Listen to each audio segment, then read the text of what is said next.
Hello, this is Mr. McNeil, and today we're doing our vocabulary breakdown, kinematics. This is the first part of our kinematics vocabulary breakdown. There will be several other sections following this. The attempt of the vocabulary breakdown is try to discuss some of the key words that help us understand motion. So starting off with the very first word in our kinematics vocabulary is the word position. Our definition that we have listed is how far and in what direction an object is away from the origin. And then the second part of that is it is measured in meters. Now let's talk about that first part and what it actually means. So let's start with what does an origin mean. So in mathematics, we use the word origin to create a point in which we can reference everything else to. So if you remember the XY coordinate system where the X and the Y the axes crossed each other, that point was the origin so that I can move an object to any other location and I could measure how far that is and in what direction. What you were doing was measuring position. So when we talk about position, it's simply where an object is and in what direction from that origin. Now, there are a couple of tricks we can do with origin to make things a little bit easier, but for right now, we're going to stick with that definition. And we'll talk a little bit more about position and origins a little bit later. The second word we're going to talk about is displacement. Now, displacement often is misused when it comes to individuals who don't know a lot about physics. So, first of all, displacement does refer to like displacing water. But in this case, when we talk about displacement, we're talking about the difference, if you will, between a starting position and a final position. Now, we talked briefly about position and its location and an origin. So if an object was to change its initial position, where it started, to a different location, then it would experience a displacement. Interestingly enough, there is a case where I could start, move around, and return back to its original location. In that case, it actually would have zero displacement, even though it had moved. It just moved and came back. But in general, when we talk about the concept of displacement, understand that displacement is the difference and direction from starting and final position. Cool? The next word in our vocabulary is distance. Now, most of us are familiar with the concept of distance, and distance is simply as it's put it, how far an object moves. It's just the recorded number of steps, if you will, that something travels in a given amount of time. I don't really like that term, but we're going to go with it. So it's just simply stating how far an object moves. Now, it doesn't care about direction. It doesn't care about anything other than just the motion. So in the previous example where we talked about displacement, an object returning back to its original location and ending up with a displacement of zero, the distance wouldn't be zero in this case, because instead, distance is measuring every little step that an object takes to get back to that final position. Cool? All right, last thing we're going to do, we're going to talk about similarities and differences between these concepts. So let's start off with how are they the same? So the first one is distance and displacement. Now, the big thing that makes these two very, very similar is that distance and displacement are both talking about an object that moves.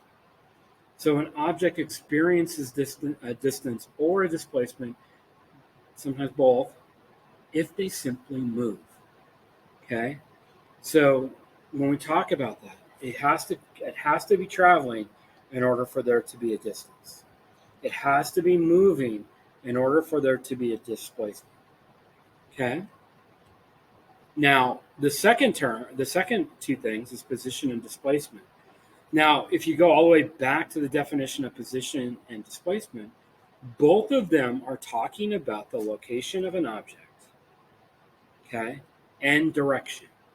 So position and displacement are what's known as a vector, which means it keeps track of direction. Okay? Not only how far away it is, but in what direction.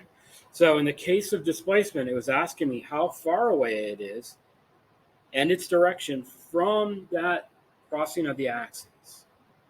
Now, displacement is asking me how far it is from where it started.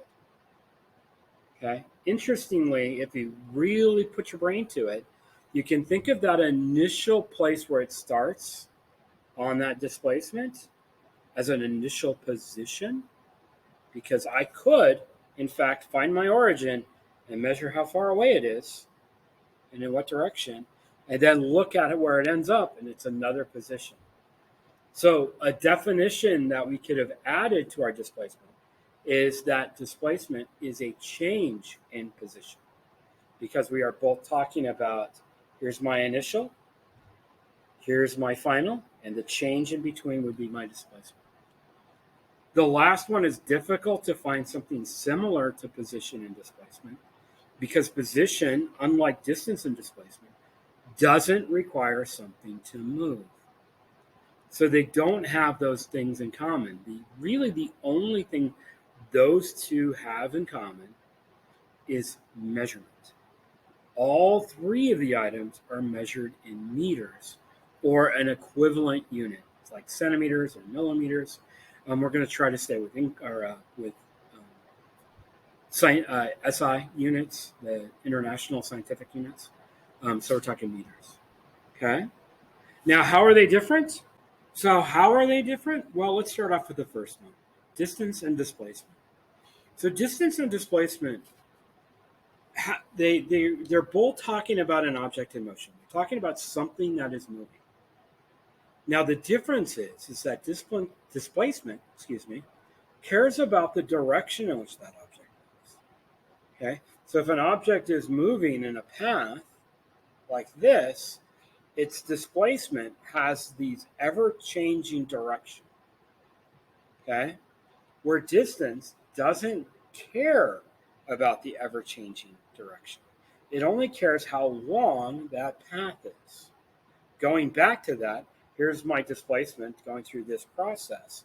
Now, it goes through that S-shaped thing, and I've got a final point here and a beginning point here. That displacement actually just simply connects those two. That's the displacement of the system. It's not the path that it takes. It's simply from start to final.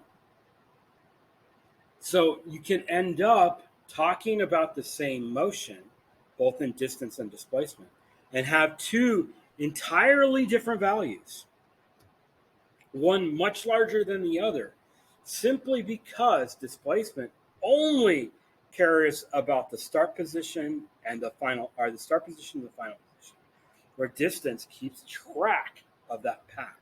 It measures that path. Okay? Now, going on to the next one, position and displacement, not distance and displacement, but position and displacement.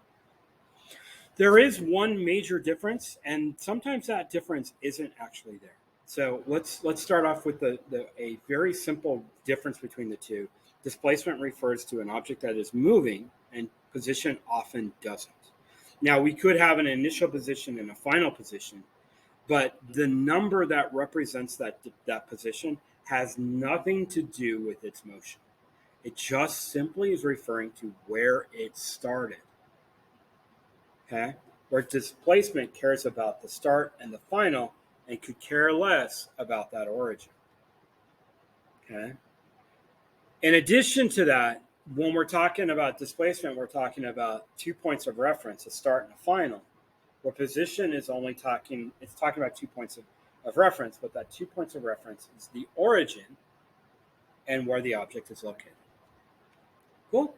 And lastly, position and distance really have nothing in common.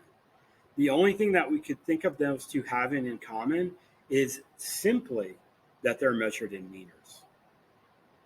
Cool? I hope that this has been informative, and if you have any questions or would like some more material about this idea, please let me know. I'd be happy to talk about these three ideas.